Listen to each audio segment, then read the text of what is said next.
Bambu merupakan tumbuhan yang sangat mudah dijumpai di seluruh daerah di Indonesia.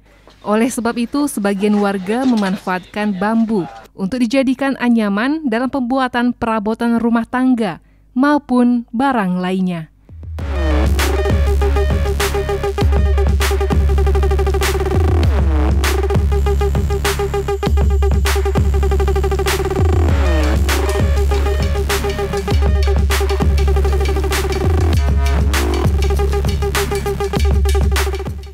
Pemirsa, bambu merupakan tumbuhan yang mudah dijumpai di Indonesia, khususnya di Provinsi Bengkulu. Bambu juga bisa dijadikan sebagai anyaman bambu untuk membuat barang-barang keperluan rumah tangga maupun pertanian.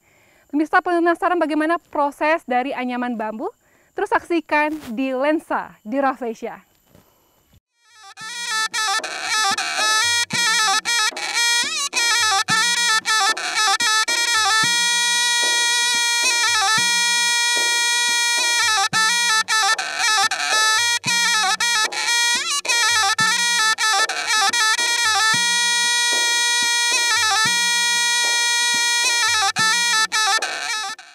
Di Desa Bajak 2, Kecamatan Merigi Kelindang, Kabupaten Bengkulu Tengah contohnya, terdapat usaha anyaman bambu yang konsisten.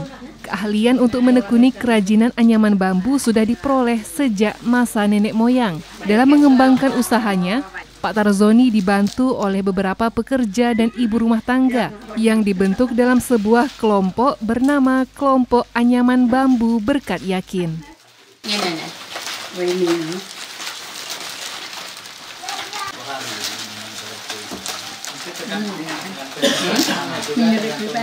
Cara mulai kami usaha untuk kerajinan anyaman bambu ini karena mengingat kami anyaman bambu ini adalah kami merupakan suatu warisan dari nenek moyang kami dahulu membuat kerajinan ini. Menurut penilaian kami melihat pandangan dari dulu karena kerajinan anyaman bambu ini hampir punah karena sekarang kita kalah dengan pembuatan-buatan dari atau produk-produk dari luar negeri seperti tas. Sekarang kan saya banyak ibu-ibu yang pergi ke kebun kan. Kalau zaman dulu kan membawa berunang, sekarang sudah membawakan tas dan itu kan dari produk luar negeri, Pak. Karena itu saya berinisiatif untuk memajukan atau melestarikan warisan nenek moyang dahulu itu kerajinan bambu dan berbentuk berunang tadi itu. Dan itu berdirinya ini sejak Oktober 2022. Sekarang berumur lebih kurang 1 tahun. Dan jumlah kami ini membuat satu kelompok, itu kami namakan kelompoknya Berkat Yakin dalam anyaman bambu ini. Dan jumlah anggota 20 orang.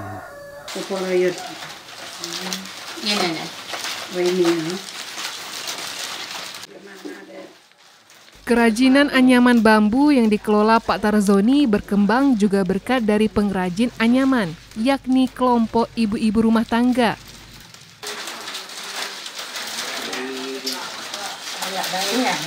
Kalau untuk bambu untuk buat anyaman ini kan dalam 1 tahun ini biasanya terjadi 2 musim, Bu. Karena kalau musim kemarau, tunas-tunas bambu atau istilahnya rebung itu tidak tumbuh, Bu. Kalau musim penghujan, seperti sekarang mulai baru numbuh karena kemarin kebetulan 3 bulan yang lewat musim kemarau, maka tunas-tunas bambu itu tidak keluar. Maka sekarang untuk bambu, untuk membuat kerajinan anyaman ini agak sulit, Bu, karena di rumpun bambu itu tidak ada bambu yang mudah untuk membuat anyaman tuh. Karena bahan untuk membuat anyaman tuh harus bambu itu masih muda, umur 3 bulan, 4 bulan itu. Kalau yang tua kan tidak bisa lagi digunakan.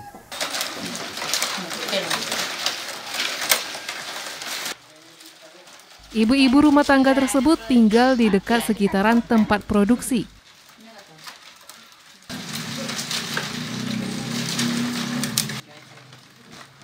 Anyaman bambu ini dianggap menjadi kegiatan yang bermanfaat dan berpeluang untuk menambah penghasilan kebutuhan rumah tangga mereka.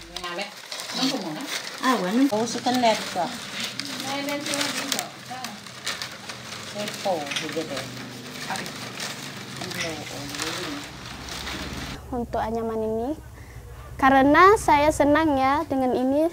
Tujuannya saya juga bisa membantu untuk suami, menambahkan penghasilan keluarga gitu. Untuk anak lumayan bagi saya Pak, bisa biasakan untuk keperluan dapur gitu dan juga bahan-bahan pokok gitu Pak. Saya biasanya per minggu Pak jualannya keliling kayak gitu. 1 minggu Pak, 1 minggu. Biasanya saya dapat 500.000.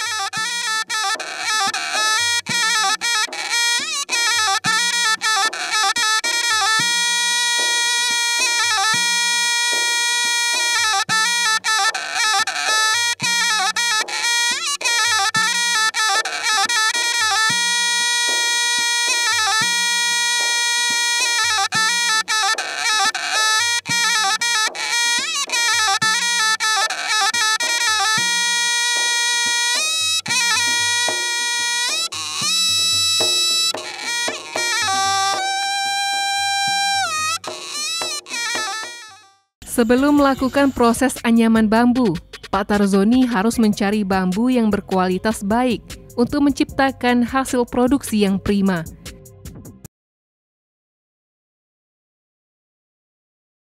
Adapun bambu yang digunakan untuk pembuatan anyaman bambu adalah bambu berjenis bambu seri.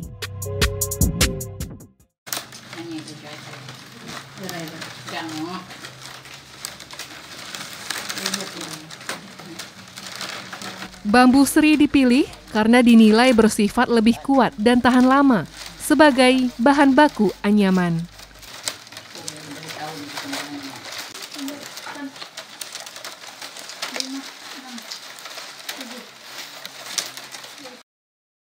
Ternyata bambu yang diperoleh tidak mudah. Untuk pengambilan bambu khususnya di Desa Bajak 2, Kabupaten Bengkulu Tengah, harus mencari di beberapa desa ataupun daerah lain terlebih dahulu. Apalagi tumbuhnya bambu bergantung dengan musim penghujan. Jika musim kemarau, maka bambu yang diperoleh sedikit karena bukan musim untuk memperoleh bambu.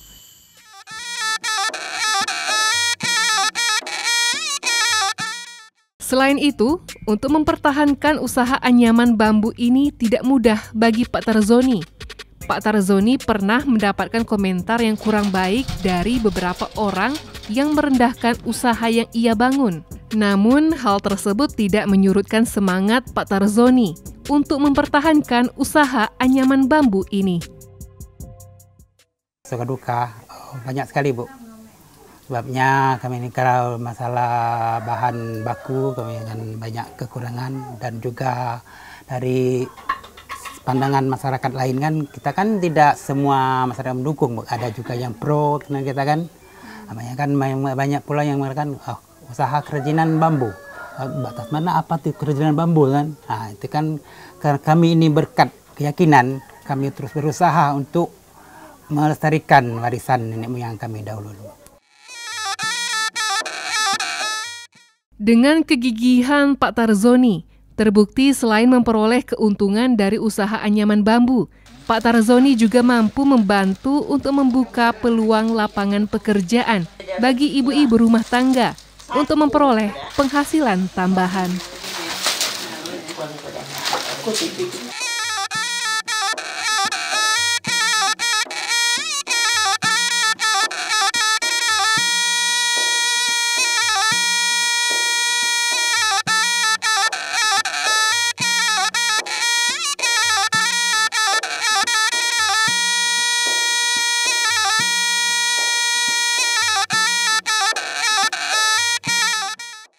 Dalam proses pembuatan anyaman bambu terdiri dari berbagai tahapan. Tahapan awal yang dilakukan setelah memperoleh bahan baku bambu adalah melakukan pemotongan bambu dan pewarnaan bambu.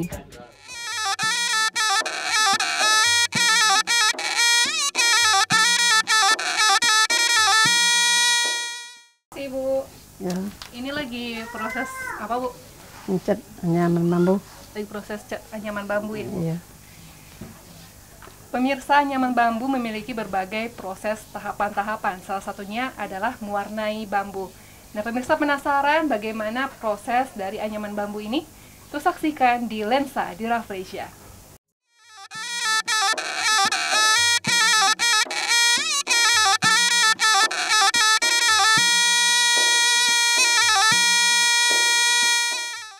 Setelah bambu dicat atau diwarnai, kemudian bambu dijemur untuk dikeringkan.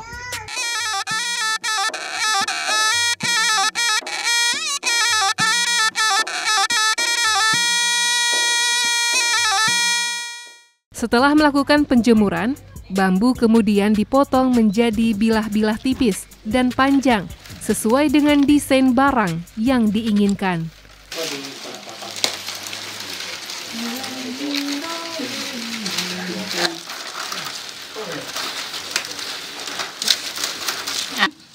Hasil dari bilah-bilah tipis tersebut kemudian diserahkan kepada ibu-ibu pengrajin anyaman untuk membentuk barang produksi.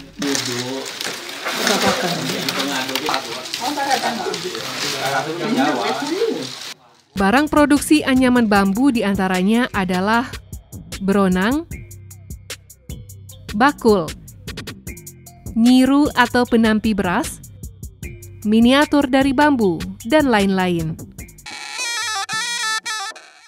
Pemirsa, bambu merupakan tumbuhan yang mudah dijumpai di Indonesia, salah satunya di Kabupaten Bengkulu Tengah. Nah, pemirsa, sekarang saya sudah berada di Desa Bajak 2, Kabupaten Bengkulu Tengah, bersama ibu-ibu untuk melihat seni menganyam bambu. Nah, Ibu Arni, ini sedang menganyam bambu apa ya, Bu? Bambu. Dalam proses barang apa ini, Bu? Barang beronang. Beronang? Ya. Beronang kecil. Beronang kecil. Susah, Bu, dalam menganyam bambu ini, Bu? Perlu keahlian khusus atau belajar sendiri atau gimana, Bu? Perlu bagian khusus. Ibu belajar sendiri dulu, Bu? Ya, belajar dari peninggalan orang tua. Oh, orang-orang terdahulu.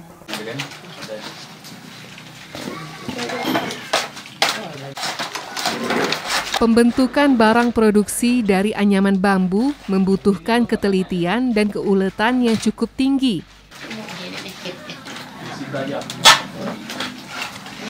Dalam pembuatan beronang misalnya, menjalin anyaman bambu harus benar pada bagian alas beronang. Salah sedikit bisa berakibat fatal pada fondasi berikutnya, serta harus mengulang kembali dari awal menganyam bambu untuk beronang. Ini beronang ini untuk apa, Bu, fungsinya? Banyak fungsinya. Tempat-tempat untuk cabai, untuk mancing. Kalau untuk cari untuk gulai, ya pakai iko. Sing juga untuk kopi. Bu, saya ingin tahu, Bu, cara proses menganyam bambu ini tahapan awalnya apa, Bu? Kalau dari awalnya kita ke batang bambu, ini bambu yang bulat, nebang batang bambu. Jadi bambu yang bulat pilihnya. Sudah itu baru kita buat untuk anyaman. Potong-potong dulu sampai tiga. Baru proses ada yang kanya nabi hatinya tebal, tadi iris itu. Dari bambu tadi itu diiris-iris kecil kayak gini? Kecil-kecil ini.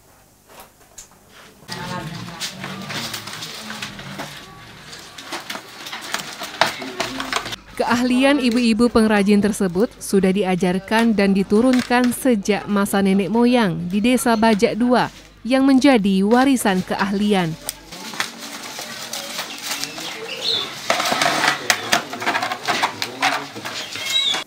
Banyak, Bu, prosesnya, Bu, setelah pembuatannya, atau perlu dicat lagi atau dikeringkan atau dicuci dulu atau gimana, Bu?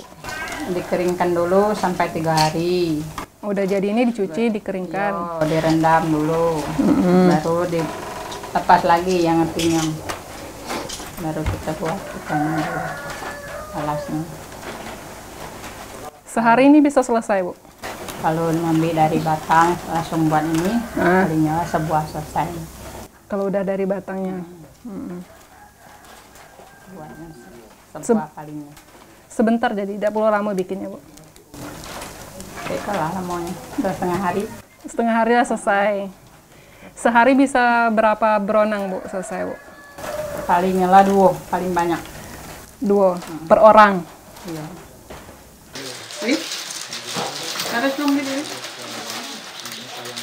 Kegiatan anyaman bambu ini digunakan sebagai pengisi waktu luang dan sebagai wadah untuk memperoleh penghasilan tambahan.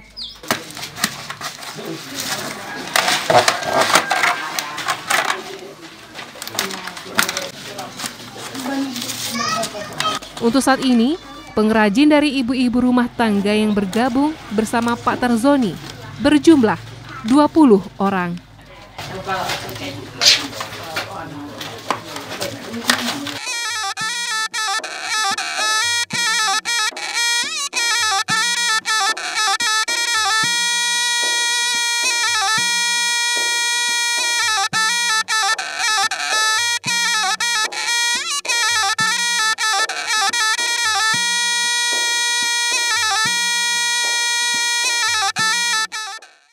Produksi barang dari anyaman bambu memiliki daya tarik sendiri bagi para penggemarnya.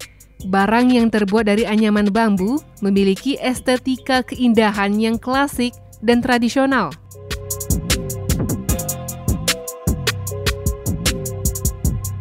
Tidak hanya itu, barang yang terbuat dari anyaman bambu ini dinilai mampu awet dan tahan lama, sekitar 3 sampai 5 tahun.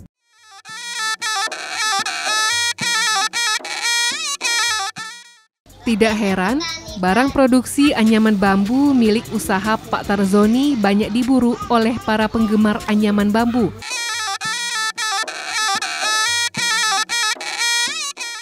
Adapun pelanggan yang sering memesan anyaman bambu Pak Tarzoni tidak hanya dari lokal Kabupaten Bengkulu Tengah saja, melainkan dari Kepahyang, Curup, dan Kota Bengkulu.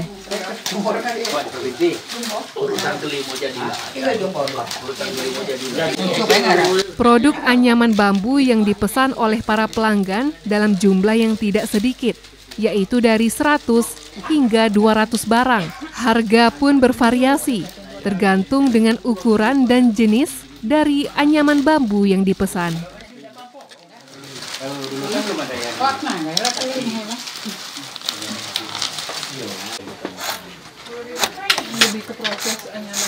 Untuk memasarkan produk anyaman bambu, Pak Tarzoni memiliki pekerja khusus, yaitu Pak Ujang.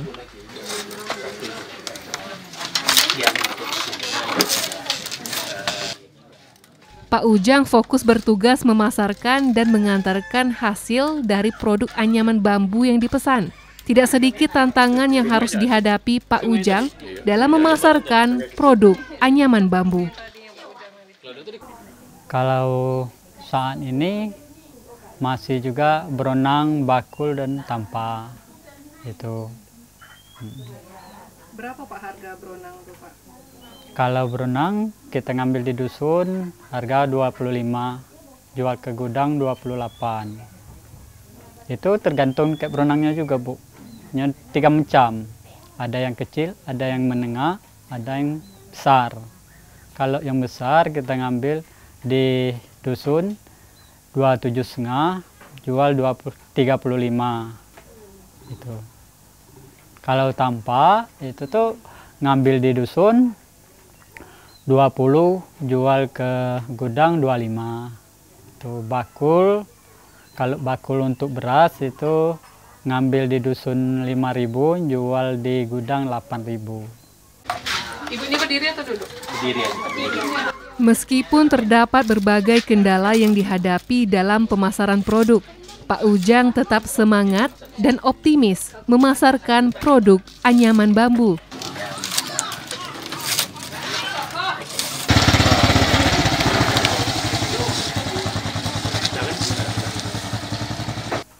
Wah, banyak sekali, Bu. Apalagi kini masih waktu pemasaran masih kendaraan pribadi. Sering juga waktu di jalan ketemu pecah ban, itu motor macet. Masih motor juga, Bu. Kini kan belum ada yang roda 4 belum. Jadi masih juga roda 2. Sering juga itu kendalanya di jalan itu tuh. Kadang-kadang ada juga pecah ban lah sudah, udah itu habis minyak lah sudah, hari hujan lah sudah, nempukan angin badai lah sudah. Selain itu, Pak Ujang juga berharap kepada pemerintah untuk mendukung usaha anyaman bambu, seperti membantu modal usaha, mempromosikan, dan memasarkan produk anyaman bambu agar jangkauan pemasaran anyaman bambu ini bisa lebih luas di kalangan masyarakat. Pemirsa, tidak ada kata menyerah untuk mempertahankan usaha dan memperoleh hasil yang diimpikan, seperti kegigihan Pak Tarzoni, Pak Ujang, dan ibu-ibu pengrajin anyaman dalam menjalankan usaha anyaman bambu ini, menjadi contoh untuk kita agar tetap semangat dalam menghadapi segala rintangan dan terus berjuang. Seperti pepatah menyatakan, bukan sejauh mana kita bermimpi, tapi sejauh mana kita berusaha mewujudkannya. Nah pemirsa, inilah hasil jadi dari anyaman bambu tadi. Selain terlihat estetik dan tradisional, anyaman bambu ini juga menjadi peluang usaha bagi ibu-ibu rumah tangga di daerah Kabupaten Bengkulu Tengah ini, khususnya di Desa Bajak 2. Nah pemirsa, sekian Lensa di Rafflesia hari ini. Terus saksikan Lensa di Rafflesia berikutnya. Akhirnya saya Cindy Claudia mewakili kerabat kerja yang petugas, pamit undur diri dan sampai jumpa.